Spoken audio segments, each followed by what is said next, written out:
આપણે શોપેથી તો આવી ગયા હતા, પણ મને અતુલભાઈને મૂકીને ભાઈ ગયા હતા. સપના આવડી જાય, શ્વેતા સપના શ્વેતા, આધુને અનેરી કહેવાય છે, લાડુ કહેવાય છે, આમાં બધું નામ મિક્સ થઈ જાય. જ્યાં અહીંયાનું શ્વેતા નામ પડશે ને શ્વેતા, ત્યાં પર સપના ને શ્વેતા કહેવાય જાય, એવું થાય ભાઈ, એવું થાય. તો આપણે તો છે ને ભાઈ ભાઈ આવ્યા હતા પારમી, કેમ કે એનો સમય થાય એટલે આપણે ઘરે આવી જવું પડે. તો ઘરે મૂકીને અને એ લોકો ભાઈ ગયા હતા ભાઈ આજે શોપિંગ કરવા માટે. શેની શોપિંગ કરી તમે લોકોએ? એક મિનિટ ચાલુ રાખજો. આજે બધી રમકડાની ને એ બધી ખરીદી. બોલો સાંભળી ન જાય નહીં સાંભળે એવું કેમ કે એને છે ને જેવું ડિસિઝન લીધું કે આજ બચ્ચા પાર્ટી કોઈ ઘરે નથી ને, ત્યાં એ કે આપણે છે ને ટોયની ખરીદી કરીએ. એ કે ન કરી કે ટોયની ખરીદી કે આપણે કરશું ને તો અહીંયા બચ્ચા પાર્ટી હારી હશે અને કે અમે જાશું ને તો એ કે છે ને બીજા રમકડા બધા લેવડાવશે. અને આ બાજુ છે ને ભાઈ મમ્મી બનાવવા મળ્યા છે. શું બનાવીશ મમ્મી? મસાલા પૂરી. મમ્મી સ્પેશિયલ મસાલા પૂરી.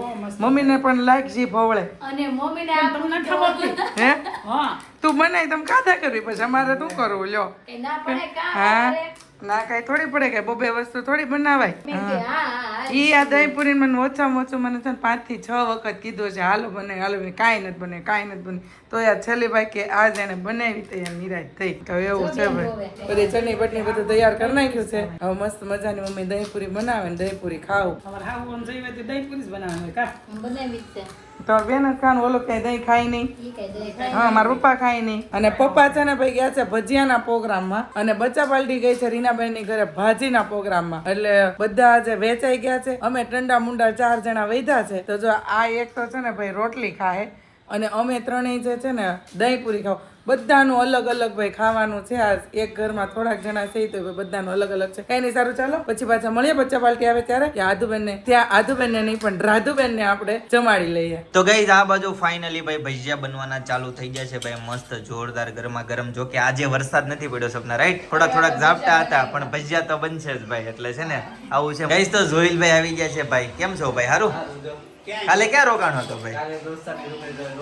એવું છો ને ભાઈ, સુરત નહોતો આવી કો ભાઈ. હજીરા એલએનટી કંપનીમાં રોહિલભાઈ હતા પણ ત્યાંથી છે ને રિટર્ન નહોતા આવી કે કેમ કે વરસાદ જ એટલો હતો અને પાણી બધી બહુ જગ્યાએ ભરાણા હતા, બરાબર? એટલે એના મિત્રને ત્યાં ફ્લેટે રોકાઈ ગયો તો ત્યાં એ લોકોએ છે ને ભાઈ મગભાત બનાવ્યા હતા, ગ્રેવી વાળા ફૂલ કાંદા લસણ ને બધું નાખીને. કેમ એટલે ભાઈ હા જોઈલભાઈ મગભાત ખાધા, ત્યાં જ હોઈ ગયો અને સવારે ત્યાંથી પાછો એલએનટી જતો રહ્યો. અને અત્યારે 6 વાગે એવું, અત્યારે 8:15 થઈ ગયા છે અને કાકા ને કાકી ગયા છે ભાઈ આબુ ફરવા માટે ભાઈ. એના હાડુભાઈ ગ્રુપ આખું ગયું છે ભાઈ. એટલે ત્યાં એ અત્યારે કદાચ પૂગી ગયા હશે, 8 વાગે પૂગવાના હતા, કદાચ પૂગી ગયા હશે. એટલે ત્યાં એ છે ને મસ્ત મજાની એન્જોય કરતા હશે અને આપણે અહીંયા ભજીયા પાર્ટી કરવાની છે, જોઈ લો. તો ફાઇનલી જો દહીં પૂરી થઈ ગઈ છે રેડી. ભાઈ આજે છે ને ભજીયા બનાવ્યા છે એટલે જયદીપ આજે છે ને ભજીયા ખાશે અને અમે અહીંયા ખાઈએ છીએ દહીં પૂરી. કઈશ તો મસ્ત મજાના ભજીયા બનીને રેડી થઈ ગયા છે, જોરદાર ભાઈ. ચટણી લઈ લીધી છે અને આ બધું છાશ અને રી આવી ગઈ છે ભાઈ આપણી ડીશમાં જમવા માટે, બરાબર? કયું લઉં આમાંથી? બોલો. આ લઉં બટેકા પૂરી? લ્યો આમાંથી. ગઈ તો બચ્ચા પાર્ટી ભાઈ આવી ગઈ છે. ત્યાં કેવી મજા આવી? બહુ. આદુબેન જો ભાઈ છે ને પૂઈ ગયા હતા મોટા ને હવે ત્યારે એને કઈ ચેન નથી પડતું. હીરો કેવી મજા આવી તને? હેતાંશ માસી એમ કહેતી હતી બહુ તોફાન કર્યા, સાચી વાત?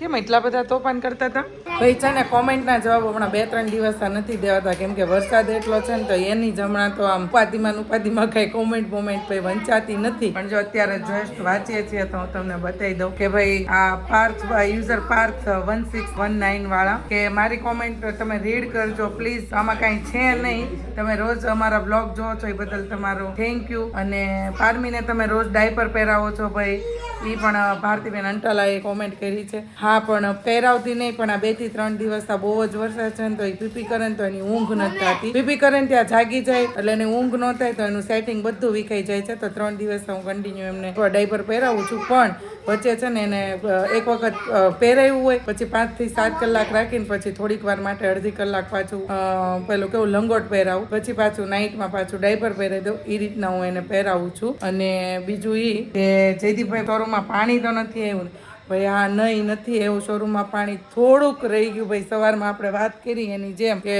થોડુંક પાણી રહી ગયું. અને જો આ રિંકલબેન પટેલની પણ કોમેન્ટ છે કે પિનલ દીદી પારમીનો વેઇટ બંધ થઈ ત્યારે કેટલો હતો? પારમીનો બંધ થઈને ત્યારે છે ને પારમીનો વેઇટ હતો 3 કિલો ને 400 ગ્રામ.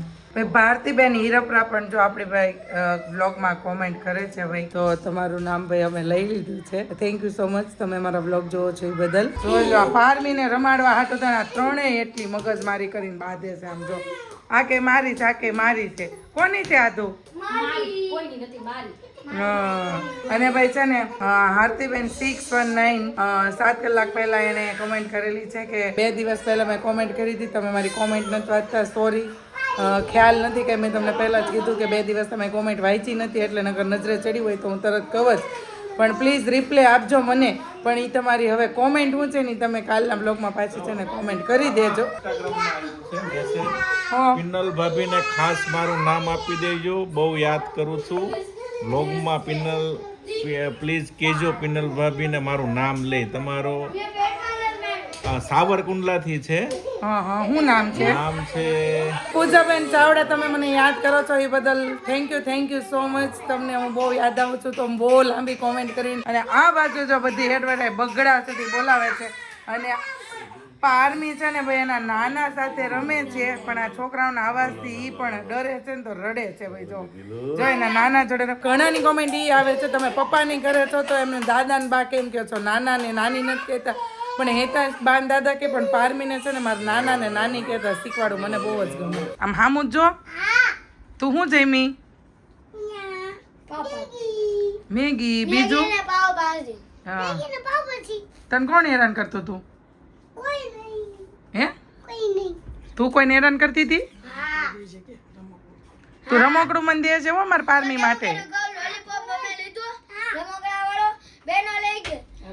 એનો ટાયર વાળી સાયકલ આવે ઈ એ ખાઈ ગઈ, નીરુનો લોલીપોપ ખાઈ ગઈ, અને ઓલો રમકડો આવે ને ઈ મારું લઈ ગયો, લોલીપોપ ખાઈ ગયો. ગાઈસ તો આવતીકાલે છે ને હેતાંશને સ્કૂલમાં રજા છે, તો હેતાંશનો ફોન આવ્યો કે પપ્પા મને લઈ જાઓ, હવે મને ઘરની યાદ આવે છે. તો ભાઈ એક દિવસ માટે છે ને હેતાંશને અહીંયા આવું છે આપણે ઘરે, એટલે હું એને લેવા જાઉં છું. રસ્તામાં શું, ચાલો હેતાંશભાઈને લઈએ અને જોઈએ ભાઈ કેટલોક ટાઈમ સુધી ટકે છે કે રાતે જેમ કહે છે મને મૂકી જાઓ. બરાબર, જોઈએ અત્યારે જો ભાઈ હું મોટા વરાછા પહોંચી ગયો છું.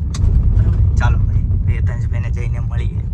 ગાઈસ તો ફાઇનલી હેતાંશભાઈ આવી ગયા. બોલો ભાઈ, તારે જ્યાં બે હોય તારી ગાડી છે ભાઈ, અમે તો ખાલી ડ્રાઈવર છે. એવી જેવા દેખાવ એમ ને મને કેમ કે ટુ વ્હીલ લઈને આવશો અત્યારે. હવે ખોલું ભાઈ. હું હીરો હતો, હું કરતા હોય ઈ કે ફૂ આટો મરાવા લઈને જવાના છે તે હાલો ભાઈ આવો બે જાવ. હાલો નહીં એટલે ઓલી અને વાહે હુતી હતી ત્યાંથી ઊભી બે જાવ, હાલો આટો મરાવી દો. હાલો એ ગટડી કેમ શર્મા છો બેટા? હે થોડો અત્યારે આટો મારવા જવાનું કા નથી મારવો ના? હાલો હીરો હાઈફાઈ આપી દો એક બેટા. હાલો હાલો. અરે વાહ. હાલો આધો હાઈફાઈ એક હાઈફાઈ. અરે વાહ, ટાટા. તો ભાઈ હેતાંશભાઈ અત્યારે છે ને કાજુ કોકોની મોજ લે છે ભાઈ. હેતાંશ કેવો લાગ્યો હોય? સારો લાગ્યો છે? જોઈ લ્યો ભાઈ. ગાઈસ તો રાતના 11:15 વાગી ગયા છે. ફાઇનલી ભાઈ હેતાંશને મામાના ઘરેથી લેતો આવ્યો. બરાબર, ભેળ બનાવી હતી ને. ભેળ બનાવી હતી? શું વાત છે, કેટલી ખાધી? મન નો ભાવે ભેળ. ભેળ નો ભાવે? તો ચાલો ગાઈસ આજના માટે આટલું જ. બરાબર, આવતીકાલે ફરીથી મળીશું નવા બ્લોગ, નવી સવાર, નવી એનર્જી સાથે. ત્યાં સુધી બધાને Tata, bye bye, C you, good night, જય વિશ્વ.